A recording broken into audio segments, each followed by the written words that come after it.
সারা বছর দুর্গাপূজার জন্য ঠিক যতটা অপেক্ষা করে থাকি ঠিক ততটাই অপেক্ষা করে থাকি এই দিনটার জন্য। সেটা হলো ভাইফোঁটা।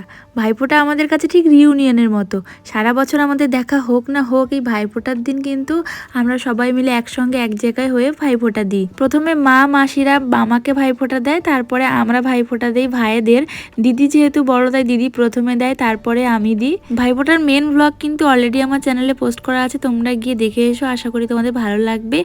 আর এই ভিডিওর সঙ্গে আমি অ্যাটাচ করে দেব। আর তোমরা কি একটা জিনিস নোটিস করেছো, আমি আর দিদি কিন্তু সেম ড্রেস পরেছি।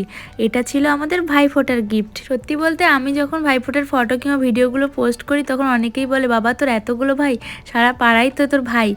তাদেরকে আমি একটাই কথা বলতে চাই, শুধু এই ভাইগুলো নয়, আমার আরও অনেক দাদা ভাই আছে। আর সারা বছর পর আমরা এই একটা দিন যে একসঙ্গে সেলিব্রেট করতে পারি, হাসি মজা একসঙ্গে করতে পারি, এটা আমাদের কাছে অনেক বড় পাওয়া। সবাই তো আর এই মর্মটা বোঝে না।